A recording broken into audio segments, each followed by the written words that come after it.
Hello students, ಎಲ್ರಿಗೂ ನಮಸ್ಕಾರ. ಇವತ್ತಿನ ಒಂದು ವಿಡಿಯೋದಲ್ಲಿ ತುಂಬ ಜನ ಕೇಳ್ತಿರುವಂಥ ಒಂದು ಕ್ವಶನ್ ಏನಪ್ಪ ಅಂದರೆ SSP ಸ್ಕಾಲರ್ಶಿಪ್ನ ಒಂದು ಅಪ್ಡೇಟ್ ಕೊಡಿ ಅಂತ ಹೇಳ್ಬಿಟ್ಟು ಇವತ್ತಿನ ಒಂದು ವಿಡಿಯೋದಲ್ಲಿ ಕಂಪ್ಲೀಟ್ ಇನ್ಫಾರ್ಮೇಷನ್ನ ತಿಳಿಸ್ಕೊಡ್ತೀನಿ. ಇನ್ನು ಚಾನಲ್ಗೆ ಸಬ್ಸ್ಕ್ರೈಬ್ ಮಾಡ್ಕೊಂಡಿಲ್ಲ ಅಂದರೆ ಸಬ್ಸ್ಕ್ರೈಬ್ ಮಾಡಿಕೊಂಡು ಪಕ್ಕದಲ್ಲಿರುವ ಒಂದು ಬೆಲ್ ಐಕನ್ನ ಕ್ಲಿಕ್ ಮಾಡೋದು ಮರಿಬೇಡಿ.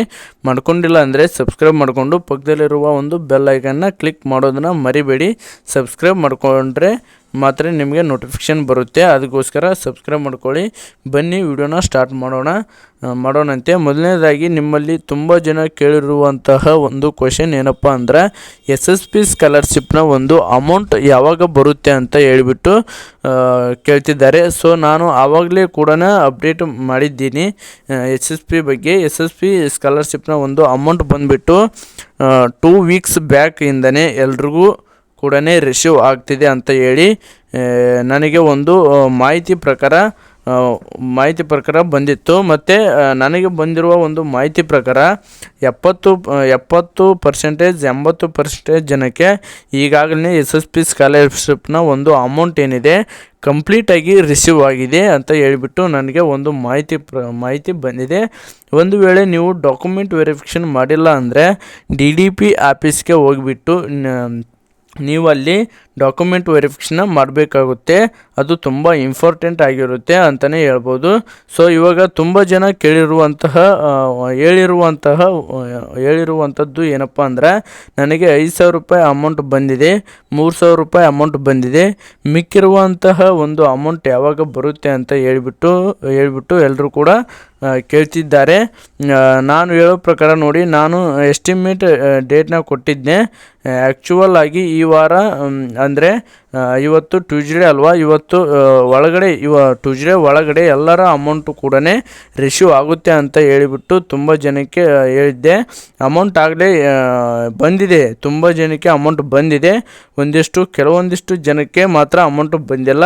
ಸೊ ಹಂಗಾಗಿ ನೀವು ಏನು ಮಾಡಬೇಕು ಅಂತ ಹೇಳೋದಾದರೆ ಅಪ್ಲಿಕೇಶನ್ ಸ್ಟೇಟಸ್ನ ಚೆಕ್ ಮಾಡ್ಕೊಳ್ಬೇಕಾಗುತ್ತೆ. ನಿಮ್ಮ ಒಂದು SSP ಸ್ಕಾಲರ್ಶಿಪ್ ಏನಿದೆಯಲ್ಲ ಆ ಒಂದು ಅಪ್ಲಿಕೇಶನ್ಗೆ ನೀವು ಲಾಗಿನ್ ಆಗಬೇಕಾಗುತ್ತೆ.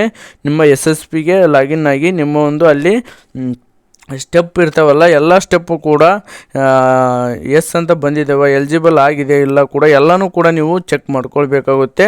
ಡಾಕ್ಯುಮೆಂಟ್ಸ್ ಏನಿದ್ದಾವಲ್ಲ ವೆರಿಫೈಡ್ ಆಗಿವ ಇಲ್ಲ ಅಂತ ಎಲ್ಲ ಕೂಡ ಚೆಕ್ ಮಾಡ್ಕೊಳ್ಬೇಕಾಗುತ್ತೆ.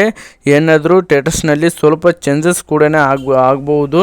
ಸೊ ಒಂದು ವೇಳೆ ನಿಮಗೆ ಅಮೌಂಟ್ ಬಂದಿದೆ ಅಂದರೆ ನಮಗೆ ಕಮೆಂಟ್ ಬಾಕ್ಸ್ ಸೆಕ್ಷನ್ನಲ್ಲಿ ಅಮೌಂಟ್ ಬಂದಿದೆ ಅಂತ ಹೇಳಿ ಕಮೆಂಟನ್ನು ಮಾಡಿ. ಬಂದಿಲ್ಲ ಅಂತ ಹೇಳೋದಾದರೆ ಕಮೆಂಟ್ ಸೆಕ್ಷನಲ್ಲಿ ಬಂದಿಲ್ಲ ಅಂತ ಕಮೆಂಟ್ನ ಮಾಡಿ. ಏನಕ್ಕಪ್ಪ ಅಂತಂದರೆ ತುಂಬ ಜನಕ್ಕೆ ಯೂಸ್ ಆಗುತ್ತೆ. ಕೇಳ್ಬೋದು ನೀವು ಹೇಗೆ ಯೂಸ್ ಆಗುತ್ತೆ ಅಂತ. ಜನಕ್ಕೆ ಕನ್ಫ್ಯೂಸ್ ಇದೆ, ಒಂದಿಷ್ಟು ಜನಕ್ಕೆ ಕನ್ಫ್ಯೂಸ್ ಆದರೆ ಇದೆ, ನನಗೆ ಬಂದಿಲ್ವಾ ಅಥವಾ ನನಗೆ ಮಾತ್ರ ಬಂದಿಲ್ವಾ ಅಥವಾ ಬೇರೆಯವ್ರಿಗೂ ಕೂಡ ಅಮೌಂಟು ಬಂದಿಲ್ವಾ ಅಂತ ಹೇಳ್ಬಿಟ್ಟು. ಸೊ ಅದಕ್ಕೋಸ್ಕರ ನಿಮಗೆ ಬಂದಿದೆ ಅಂತ ಹೇಳೋದಾದರೆ ಕಮೆಂಟ್ಸಲ್ಲಿ ಬಂದಿದೆ ಅಂತ ಹೇಳಿ ಕಮೆಂಟ್ಸ್ನ ಹಾಕಿ. ನನ್ನ ಪ್ರಕಾರ ಇವತ್ತು ಒಳಗಡೆ ರಿಸೀವ್ ಆಗಬೇಕಾಗಿತ್ತು ಅಮೌಂಟು. ಸೊ ನಿಮ್ಮ ಒಂದು ಅಮೌಂಟು ರಿಸೀವ್ ಆಗಬೇಕಾಗಿತ್ತು ಅಂದರೆ ಒಂದು ಸಲ ನೀವು ನಿಮ್ಮ ಒಂದು ಬ್ಯಾಂಕ್ ಪ್ರಾಬ್ಲಮ್ ಇದ್ರೂ ಕೂಡ ರಿಸೀವ್ ಆಗೋದಿಲ್ಲ.